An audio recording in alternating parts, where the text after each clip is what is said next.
Hi, everybody. Hope you are all doing great. I want to give you a kind of a little screen share video here to dive into some of the LinkedIn strategy that we use in Produce Your Podcast to generate leads, book sales calls, and close clients. So, on your screen, what you're seeing right here from me is our two initial messages that we send out to targets, right? So when we are prospecting for new leads and new clients, these are the first two touch points that we give to them. Before I walk you through the highlighted pieces here, because there will be some customization that I want to recommend that you do, I do want to let you know as well. So this has come on the back of just a lot of testing, right? Like what type of connection message catches people's eyes? What do they respond to the most? I have been here with PYP for 2 years now, and we've really been cultivating this since I first started because my role is very much in the sales and marketing space.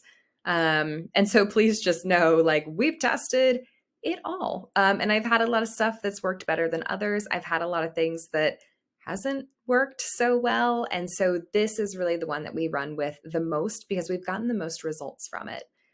So I want to draw your attention. This again is the connection request message.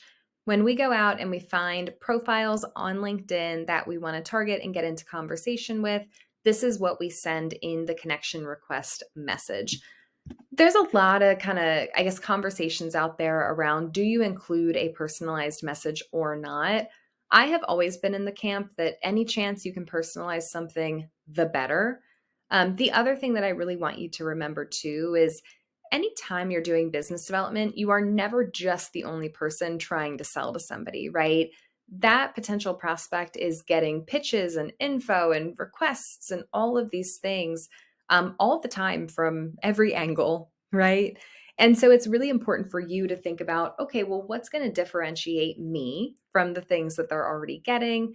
And how do I get my point across? And let me say that again, how do I get my point across? Because that is going to be the most important thing.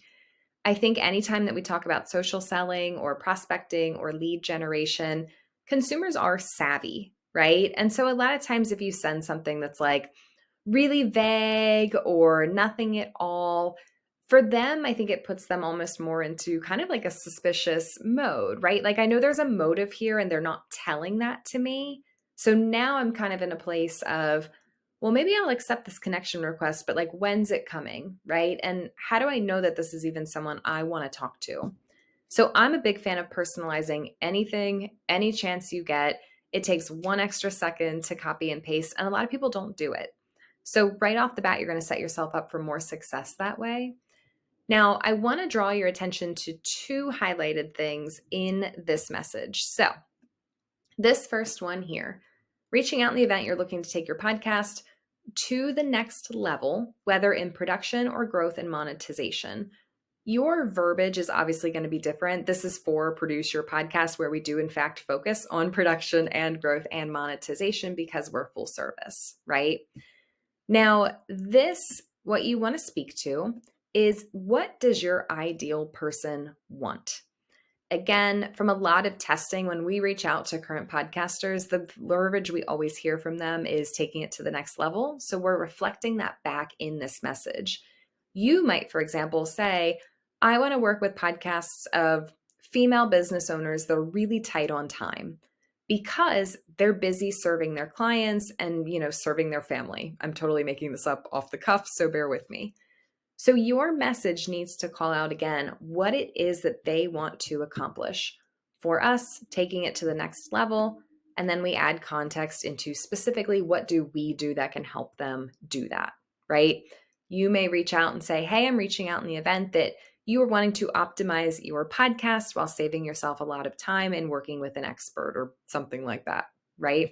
So that's the first line that you're going to want to go ahead and customize. The second line is where I actually want you to put in just a little note that differentiates you.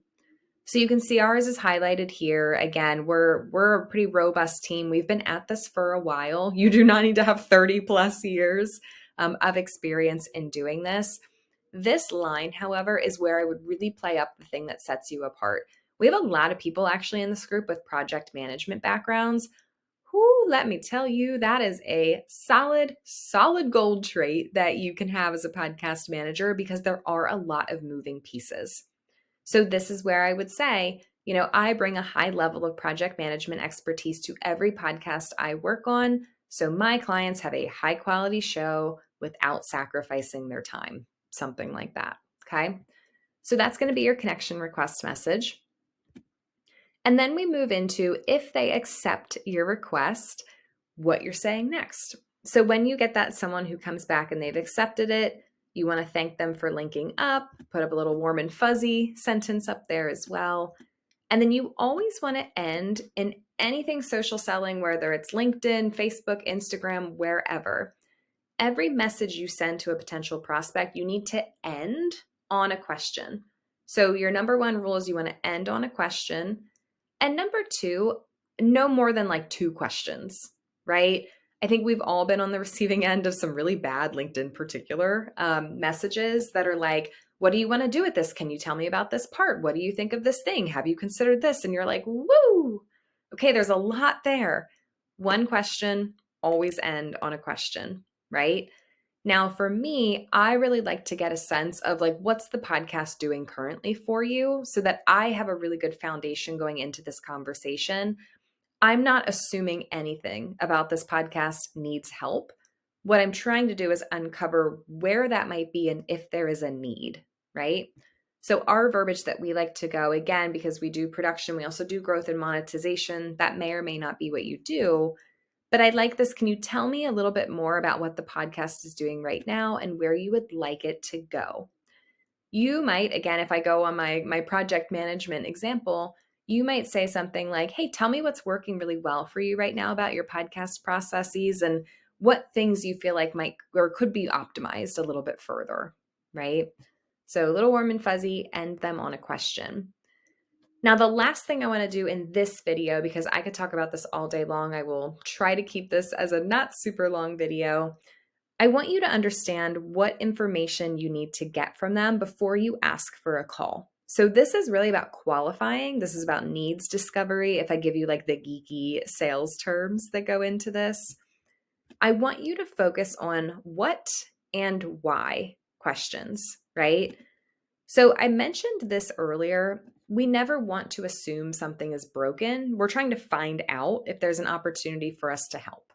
So getting a really good picture of what things are looking like right now. So what's happening with the show right now? Again, what's working super well with the show? What parts of the process are you having a challenge with right now? Like what's going on with the show? That is also a way for you to identify, is this someone I could work with, right? Like, is there something here that I could even support them with? Once they come back and we're starting to learn a little bit more about their process, now we can start to kind of ask better questions. Now, again, sometimes people, I think, hesitate to do this in a social selling environment. However, when you personalize your connection message, telling them why you're connecting with them, if they're connecting with you, consider that your yes, go forward, right? Like they made the step to go ahead and connect. There's just more for us to find out. And you've already given them a little bit of context in terms of what this conversation even is, right? So why are you looking to make a change, right? Or are you looking to make a change? Are you looking to optimize that right now? Get a sense of, yeah, they might have this pain point. Are they willing to actually do something about it? That will save you a lot of time. I also really only want you getting on meetings with people that you can close, right? So all of this is just kind of foundational building for that. I also really prefer to have people tell you in their own words what they feel they need. This is important for a couple reasons. And I love this saying. It's kind of an old sales saying, and I always actually kind of mess it up a little bit, but the gist is the gist. If I, right, as the salesperson, tell you something or I make an assumption about you, I own that. But if you say it to me, you own that. So we need all of our prospects to be verbalizing to us what is it they need help with and why, even if they don't always have the proper language, right? I just had this happen to me the other day. Someone was talking to me about the production support they needed, which in my world, production is like recording, editing, post-production, all of that. They were actually using it as a catch-all term for guest coordination. Two kind of very different things, but this person doesn't own a podcast agency. They're not a podcast manager. They wouldn't know that, right? So what do you need support in that that would help you to feel really good about the way the show is being managed? We want them to be verbalizing to us what they need, even if the language isn't perfect, because you can always ask some more clarifying questions, but we need them to be telling us these things, right? Finally, why is this important to you, right? So connect them back to the bigger why, and why now? These are going to be very important for you to be able to make the sale. Because again, what we're trying to get them to is a place where they're owning this narrative that they're sharing about the podcast. If they're the ones expressing it, it almost like brings it up higher on the priority list. For us at PYP, we work with branded podcasts, which means our clients are generally the business owner, the CEO, a high ranking company leader. They're very busy. The podcast is a thing they do, it's not their entire job. And if they're kind of trying to DIY a lot of these things, it can become a big time suck. So when I talk to these hosts of branded podcasts, right, and they're walking through all the things that they feel like could be optimized that our podcast managers could help them with, I like to bring them back like, okay, so I'm hearing that you need X, Y, and Z. Why is getting that off your plate so important to you? Well, it would free me up and I would have more time. I feel like it's really weighing on me mentally. Because I'm kind of involved in all these processes, when I show up to the mic, I feel less excited to record. Again, we want them to start owning that narrative versus us assuming or putting words in their mouth. This also connects them back to that like bigger why behind it. When you have the bigger why behind everything, you have a lot more leverage in the sales process, right? And then why now? This is your timing question. So what's interesting about somebody who's looking to buy podcast services, right? Podcast management services. Again, a lot of these people are very busy. Delegating it will help them immensely, but they're very busy. And so it's very easy to kind of have this one conversation. They're excited about it. And then something else pulls their attention. All of a sudden, it's been 3 days. They saw your follow-up email, but there's 18 different things pulling at them. They'll come back to that. And it kind of just becomes this cycle. And I don't want you to get stuck in that cycle because that's a very frustrating place to be. So when you say, why now? Like, why are you looking to make a change now? Was there anything to it in the timing? Like, talk to me about that. You want them to be verbalizing to you the importance and why that needs to be solved right now. So when you do your follow-ups, right, or you're pitching them on the call, you want to keep bringing it back to the importance of the why behind it and the timing to keep them moving. A lot of times when consults, like when I review sales calls, we miss out on some of these timing questions.